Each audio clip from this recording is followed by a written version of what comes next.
Hello everyone, SSC JEE 2025 prelims exam date announce हो चुकी है। एग्जैक्ट डेट्स 27 to 31 अक्टूबर।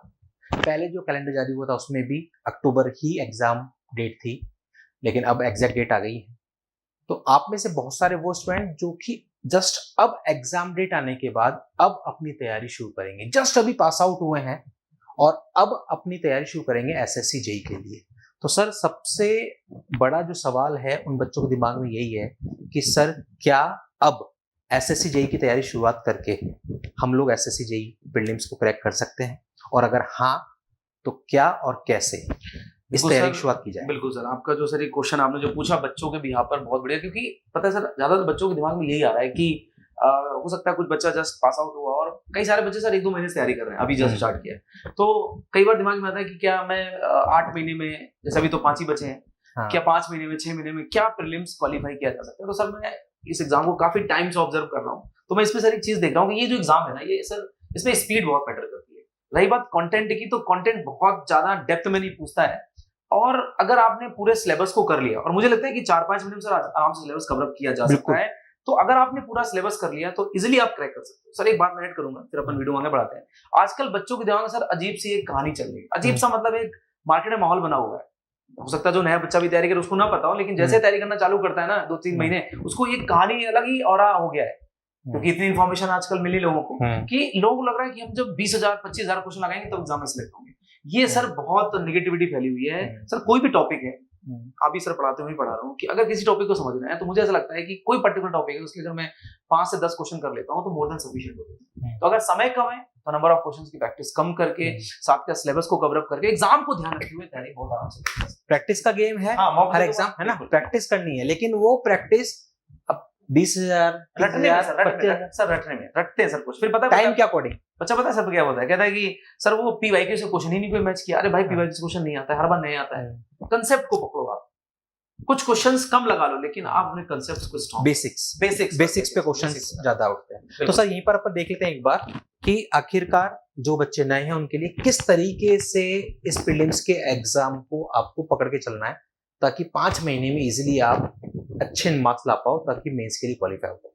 सबसे पहले हम बात कर ले प्रीलिम्स की, तो यहाँ पर 100 मार्क्स का टेक्निकल होता है, 100 क्वेश्चन 100 मार्क्स, और फिर आपका उसी के साथ में 100 मार्क्स का रहता है रीजनिंग एंड जनरल अवेयरनेस, जो कि 100 क्वेश्चन 100 मार्क्स। इस तरीके से टोटल प्रीलिम्स आपका 200 क्वेश्चन 200 मार्क्स का होता है, 2 आवर्स का होता है।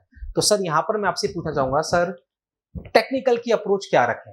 बिल्कुल सर, एक्चुअली में जैसे कि अगर मैं इलेक्ट्रिकल की बात करूं खास तौर पर है ना, तो अपन आज इलेक्ट्रिकल के लिए बात कर रहे हैं ना, कभी सिविल वाले सर आएंगे करेंगे उस हिसाब से। तो आज मैं जो बात कर रहा हूं इलेक्ट्रिकल की, इलेक्ट्रिकल में अपने पास टेक्निकल 5 सब्जेक्ट, तो टेक्निकल सब्जेक्ट्स जो है ना उनकी अगर मैं बात करूं यहाँ पर, तो जैसे कि आप सबको ही पता होगा, एवरीबॉडी नो वेल है ना, जो नए बच्चे हैं थोड़ा सा ध्यान दें, हमारे पास मशीन है, नेटवर्क है, पावर सिस्टम है, बेसिक इलेक्ट्रॉनिक्स है, और साथ के साथ मेजरमेंट है। तो ये मेरे पास सब्जेक्ट्स हैं। मेजरमेंट, इसको भी आधे लिख देते हैं, मेजरमेंट, तो मेरे पास ये मेजरमेंट है, एमई लिख दो।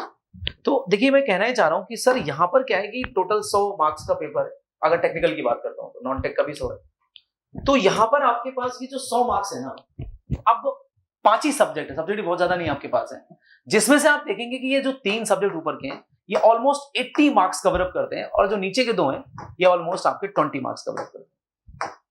तो आपको कुछ इस तरह से बैलेंस बना के चलना है। सर यहाँ पर बच्चों का एक सवाल और होता है, मैं बता दूं। सर 80 है, हाँ, इन्हीं को पकड़ ले, हो जाएगा काम हमारा, इनको छोड़ दे। नहीं सर, एक्चुअली यही बात मैं करना चाह रहा था, क्योंकि बिल्कुल ठीक बात है सर आपका कि ये 80 मार्क्स का आता है, लेकिन ये भी 20 नंबर का है। तो कई बार सर क्या होता है कि 80 मार्क्स से ज्यादा इंपॉर्टेंस ये रोल करना चालू कर देता है। कारण क्योंकि पूरी दुनिया इसको तो पढ़ी रही। अच्छा, मैं आपसे भी कह रहा हूँ कि आप नेटवर्क, मशीन, पावर सिस्टम बहुत अच्छे से पढ़े, बहुत बढ़िया से पढ़े, जितनी तमें लगा दो आप, लेकिन अगर आपने इन दोनों सब्जेक्ट्स पर ध्यान नहीं दिया तो आप समझो कि सीधे आप अपने 20 मार्क्स को कहीं ना कहीं गड़बड़ कर रहे हो। और सर पता है इसमें एक और बड़ी बात है, क्या होता है, बच्चा क्या करता है कि जैसे ये सब्जेक्ट तो पढ़ता है और पढ़ना भी चाहिए, इतना ज्यादा आता है, लेकिन इन सब्जेक्ट्स का क्या करता है कि हल्का हल्का पढ़ता है, मतलब बहुत नॉर्मल चला जाता है। मतलब होगा क्या सर कि जहां आपको ये पॉजिटिव मार्क्स मिलने चाहिए ना, होता क्या है कि ये नेगेटिव मार्क्स और दे देते हैं, यानी जो आप यहाँ स्कोर कर रहे हो ना उसमें से और माइनस और करा देते हो। तो एटलीस्ट इतना पढ़ लो कि मैं ऐसे नहीं करोगे, अच्छा इसको आप पढ़ो, आगे नहीं रिपीट, खूब पढ़ो, खूब नेटवर्क पढ़ो, खूब मशीन पढ़ो, लेकिन इसका भी ध्यान दो। एटलीस्ट यहाँ पर आप 70% 60% स्कोर तो करो। आप यहाँ पर आप करो 90%, 100% करो, मैं तो कह रहा हूँ। लेकिन यहाँ पर आप ऐसा मत करो कि आप पता चला माइनस में चले गए, तो ये बहुत नेगेटिव। तो मेरा सर ये यहाँ पर एक बड़ा जो पॉइंट है मैं बच्चों को बताना चाहूंगा कि आप तो क्या करें, जो सिलेबस इसको आप देखें प्रॉपर्ली, हमने वीडियो बनाया हुआ था कुछ दिन पहले, और आप उस सिलेबस को देख के इसमें जितना सिलेबस उसको आराम से पूरा पढ़ लें, एक एक पॉइंट को आप देख लें। और रही बात सर 5 महीने की, तो बहुत ज्यादा आप 50,000 20,000 40,000 क्वेश्चन मत लगाएं।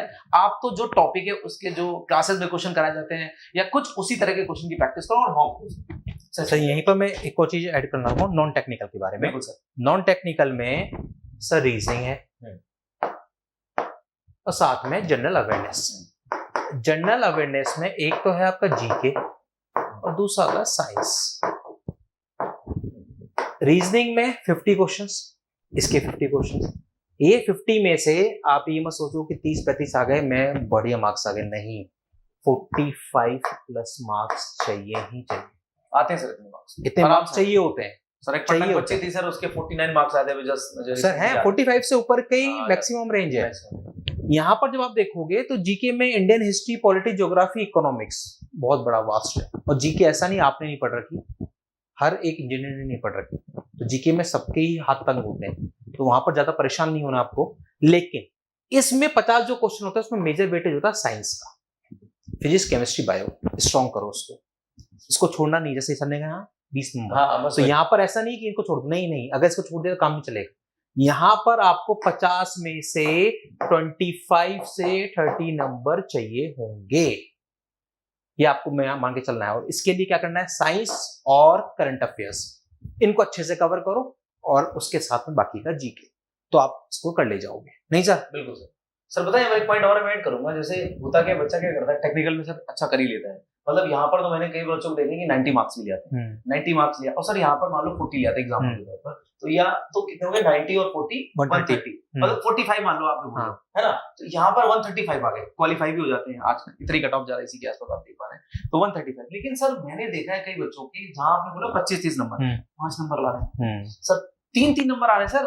मतलब जो बच्चा क्वालिफाई है उसके 50 में 3 मार्क्स आ रहे हैं, मतलब ये किस तरह की पढ़ाई करो समझ में नहीं आ रहा है। फिर पता बच्चा क्या सोचता है कि मैंने टेक्निकल में 90 मार्क्स है 100 में, रीजनिंग में 45, बट हमारे तो अभी भी वो 135 ही आ रहे हैं, या मेरे पास 140 मार्क्स आ रहे हैं टोटल। एक बच्चा ऐसा है जिसने एवरेज तरीके से पढ़ाई करी कि उसने भी यहाँ 30 नंबर लाया, यहाँ भी थोड़े से मान लो कम कर लो 5-1 नंबर, यहाँ भी कम, सब मिलाया तो उसका क्या हो रहा है 150 प्लस हो जा रहा है। फिर लगता है यार ये तो मेरे से एवरेज था। भाई जिसके अगर सर 90 मार्क्स आ रहे हैं टेक्निकल में, तो बच्चा तो स्ट्रांग है ना टेक्निकल में सर, वो स्ट्रांग। और फिर ये पेपर जो है ये आपका क्वालिफाइंग नहीं है, आगे मार्क्स ऐड होते हैं बस वही तो आप ये नहीं कि 3 नंबर लाके मैं क्वालिफाई तो हुआ, चलो ठीक है, नहीं, यहाँ पर जितना मार्क्स आप खींच ले होगे प्रीलिम्स में उतना फायदा आपको लास्ट में जाके मिलने वाला है। मतलब 30 नंबर तो मिनिमम हो सकता है, मैक्सिमम तो आप जो लाओ, लेकिन 30 तो लाओ आप, लेकिन उस रेंज में मत आओ, क्योंकि बहुत सारा बच्चा जो सर क्वालिफाई करा वो 10, 12, 15 के रेंज में रहता है पर सर ये 50 से 25 इसलिए बोल रहा हूँ, बच्चा क्या करता है, ठीक है रीजनिंग में आ जाएंगे, इसमें वो 50 में से 40 की तरफ भागता है, 45 की तरफ भागता है, ये भी एक है, तो वो भी एक नेगेटिव पॉइंट है, वो हो नहीं पाएगा सर जीके। हाँ, क्योंकि जीके है, आप जितना पढ़ोगे वास्ट है, तो आप यहाँ पर 50 में से 50 की तरफ मत भागो, 50 में 25-30 आपके आ जाए, उसके लिए साइंस सफिशिएंट है, इजिली आपके बहुत अच्छे मार्क्स स्कोर हो जाएंगे। फोकस करो इस पर। यहाँ आपको फुल आउट ऑफ फुल, मतलब मैक्सिमम मार्क्स आपको स्कोर करने हैं, बाकी 25-30 मार्क्स यहाँ पर, लेकिन थोड़ी सी टॉर्च लगाते रहो। पता चला यहाँ तो पूरा फोकस लगा दिया, यहाँ भी फोकस लगा दिया, और यहाँ तो रोशनी नहीं जा रही है, टॉर्च बंद पड़ी हुई, तो ये भी साथ में लेके चलना है, ताकि यहाँ से भी आपके नंबर आ जाए। तो मुझे लगता है सर बहुत आसानी से क्वालिफाई हो जाएगा।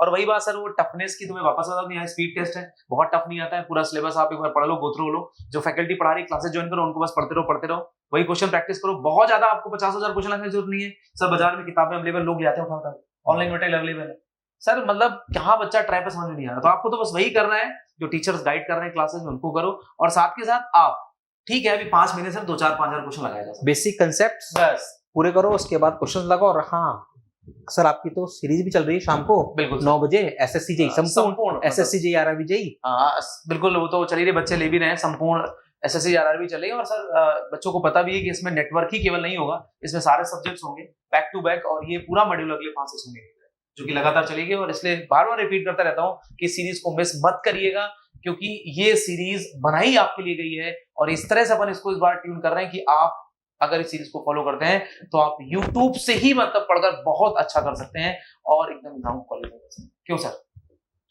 आपको बता दी सर ने, निम्बस लर्निंग यूट्यूब पर डेली रात को 9 बजे टाइम सेव कर लो अगले 5 महीने के लिए। निम्बस लर्निंग यूट्यूब चैनल पर आपको ट्यून रहना है। रात को 9 बजे लगातार बैक टू बैक आपको सेशंस मिलने वाले हैं सारे।